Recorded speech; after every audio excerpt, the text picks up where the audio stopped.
Spring may not officially be here for another month, but it is certainly in the air here with high school baseball seasons in full swing throughout the country.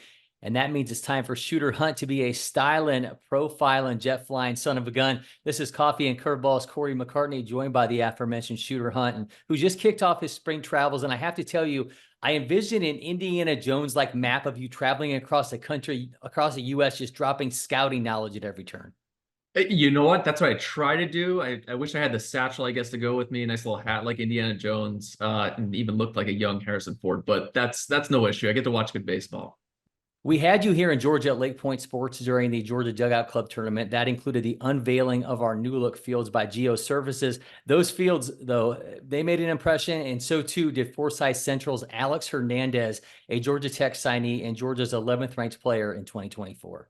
Yeah, it looks like a whole new place with those fields in there. Very nice turf. I was informed that the lighter shade of the infield is about 11 degrees cooler. There's a lot of science that went into that. That's right. So I'll be thankful for that in the summer. However, it was very chilly over the weekend there. But you said it. Alex Hernandez was outstanding. He's a guy we've known for a while. On the mound, love the way that he moved. He's 6'2", 200 pounds, an Adonis-like athlete out there. And he showcased that 90 to 92 on Saturday in a 35-degree day with a solid three-pitch mix. But what stood out to me was the bat. Friday night, multiple triple-digit exit velocities up to 107 to the opposite field. Really good athlete, can move well. I think he has a chance to really sneak into that day one consideration, really for me, with the bat, just because of how powerful the bat, how powerful the ball comes off the barrel. Obviously the frame, the fact that he's a two-way, he's a winner. I think just the fact that he has succeeded so much at the plate was looked at as kind of just secondary compared to his arm. But at this point, you can't ignore it. And if the power production is going to be there in the future, you got to bet on a guy like that, especially coming out of the hot state of Georgia. Yeah, don't sleep on Hernandez's teammate, Georgia commit Josh Gibbs at short. I mean, this guy's an absolute extra base machine, had RBIs, triples, and doubles in one of Forsyth Central's GDC games. I had you on the broadcast for an Etowah game, and a team that made the Final Four in the state playoffs a year ago is 2 years removed from playing for a state championship. Kind of had you in declaration mode, and for good reason. Shooter, there is plenty of room on the bandwagon on this train run by Georgia Tech signee Dimitri Angelakos, Southern Miss bound Caleb Hughes, and one of the nation's best 2026 trios.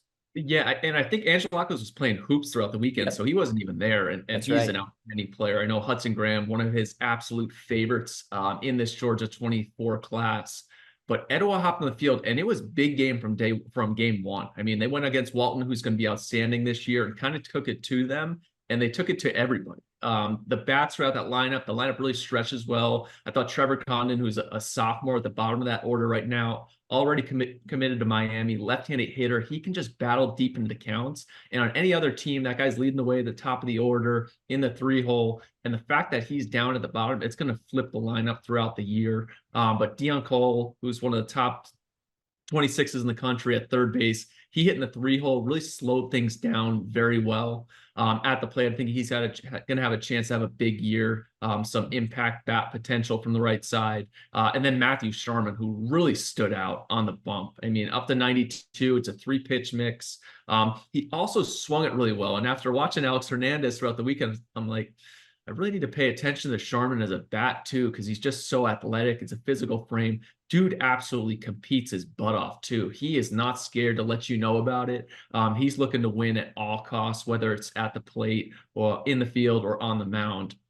But you talked about Caleb Hughes was a guy that really stood out to me. Got the start against Walton, Southern Miss recruit. I'm watching this guy just absolutely dominate the glove side, 87 to 90 on a cold day, ripping off 2,500 plus on a slider, swing and miss pitch for both of those. And the guys who have gone to Southern Miss in the past would just explode out of there. It just came out so easy. It was a starter profile, pounded the zone. It gives him a really good look. But then you also got to talk about, hopefully I'm saying it right, Borcherding. Is that how you say it, Cory? Yep.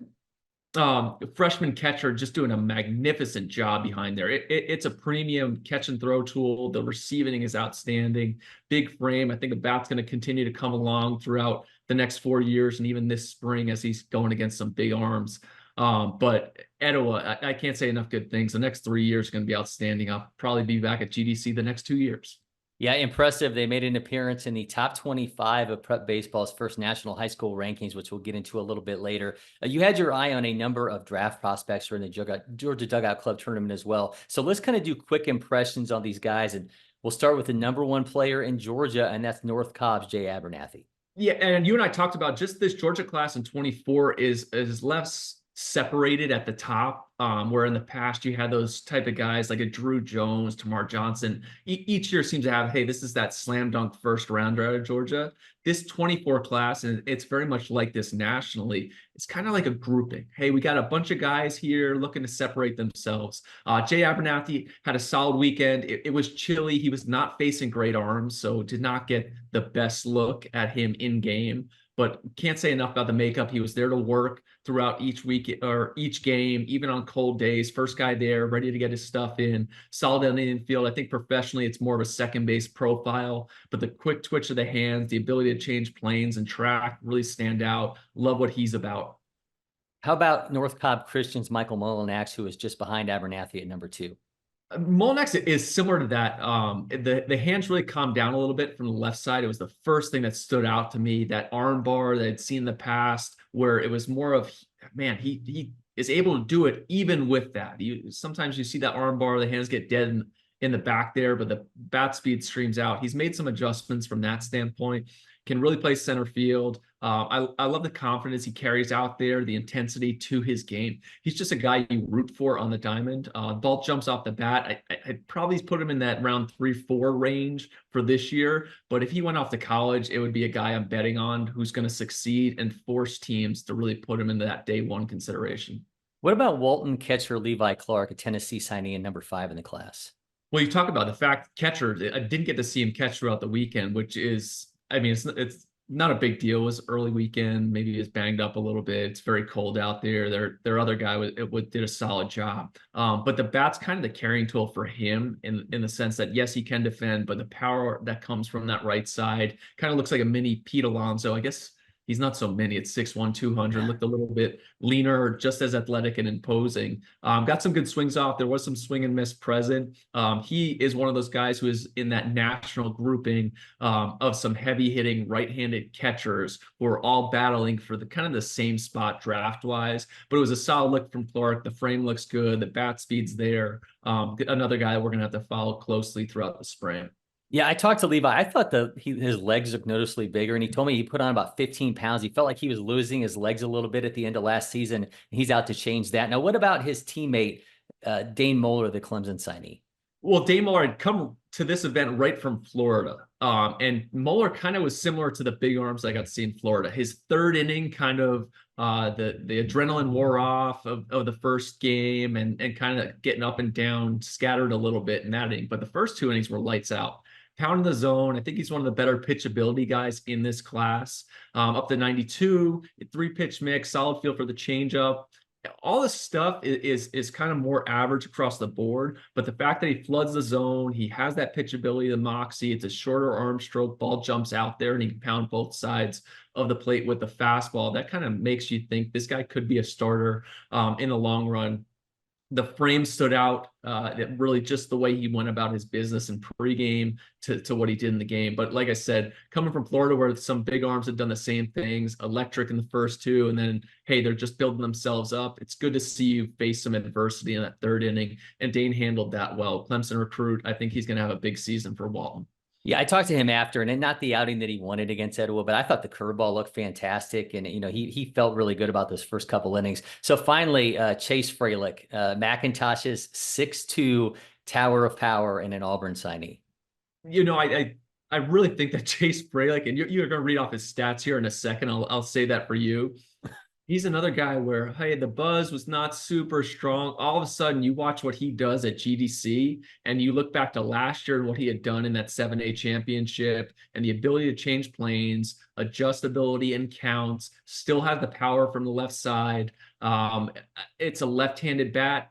Catcher with athleticism. I mean, shoot, the more looks he gets, especially being down there in Georgia, I think there's a chance that the helium could really rise. I wrote in the article that I put out that allow this to be the official statement of helium buzz for Frelick looking ahead towards July. So I think he's got a chance to really rise. Committed to Auburn, you start thinking about a kid like Ike Irish from Michigan, was super successful as a freshman there. If the scouting community is thinking about that, well, shoot, if we let this guy get to school, he could blow up in an instant. He also hopped on the mound. I love the moxie that he had there. There's so much to like about Frelick, where I'm already at the chance. I left for the West Coast from GDC. I'm already thinking about, hey, how do I get back to see this kid Chase Frelick?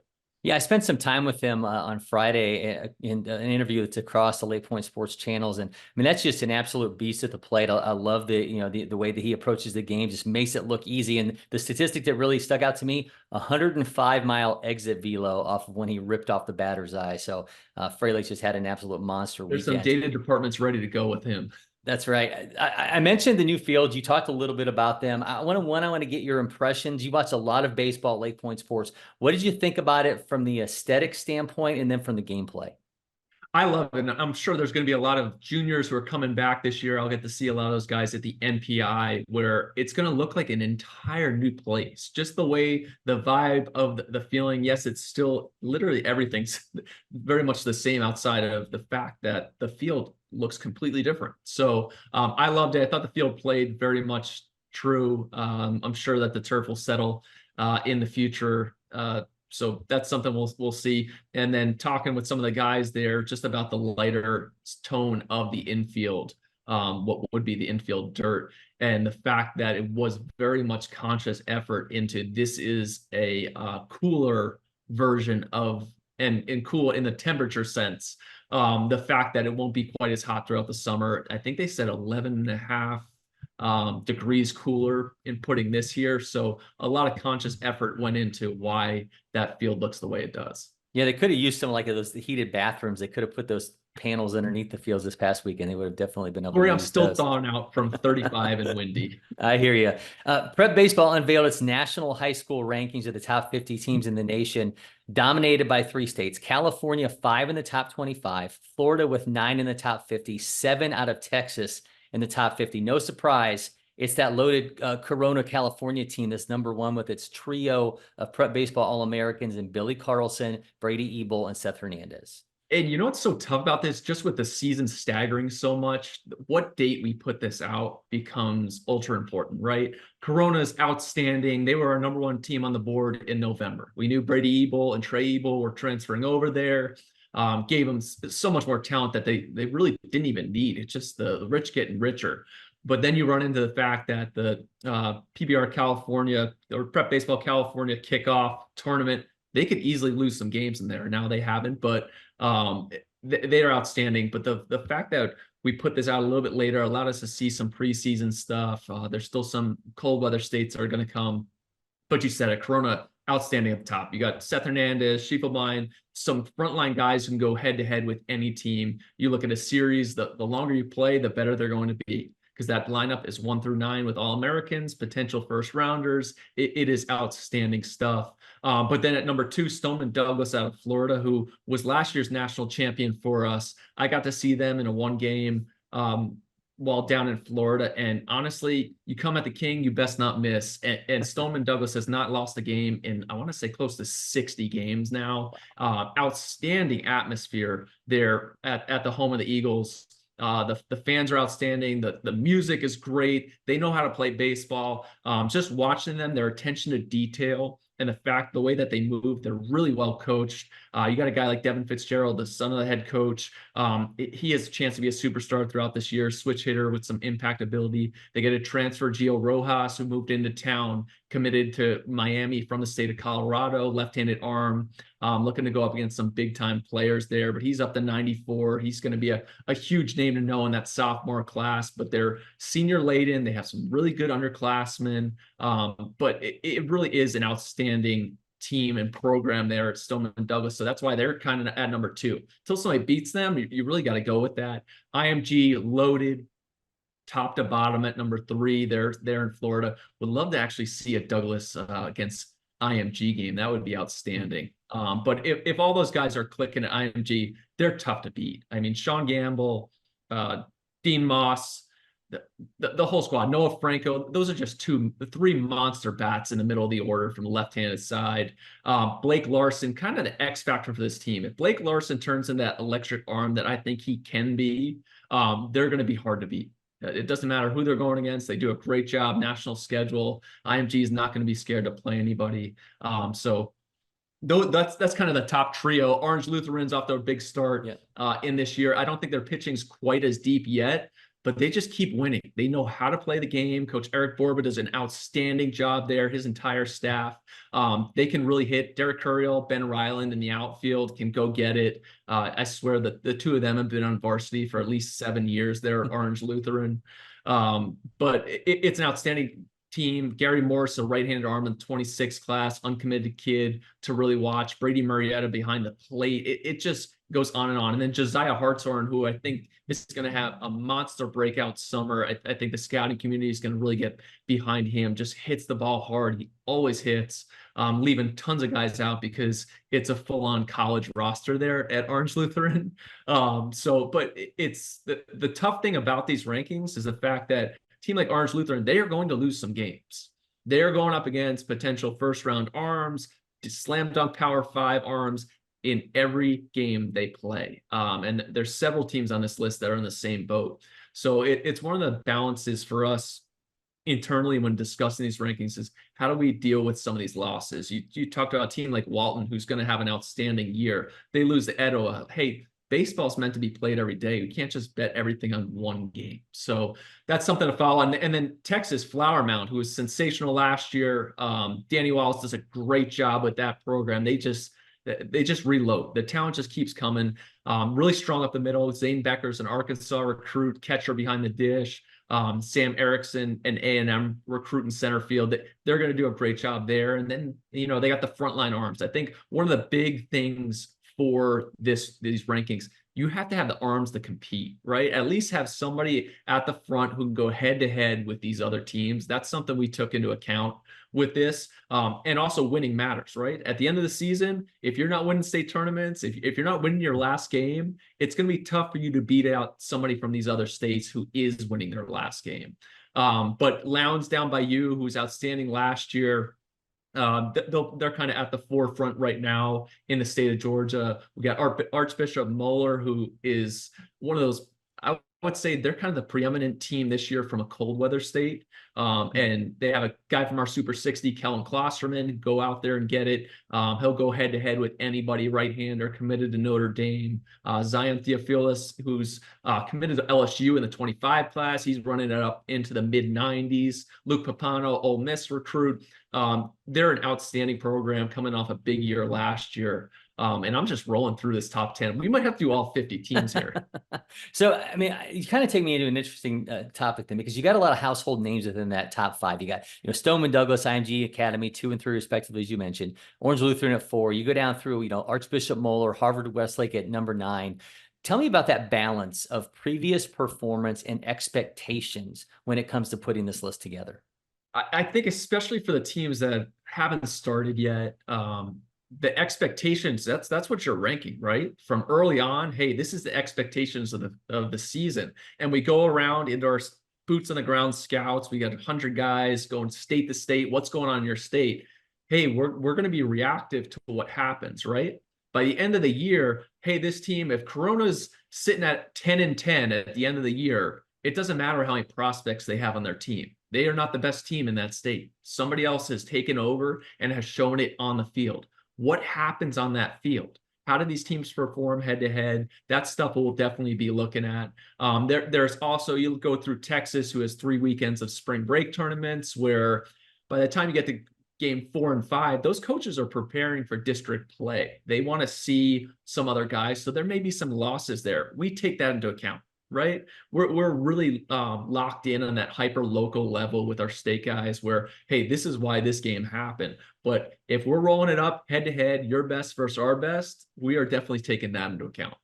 Well, this list, just like your first dive into your spring travels, are just the beginning. Next time, we're adding Shooter's travel log with restaurant tips, maybe some of your travels, do's and don'ts along the way as well.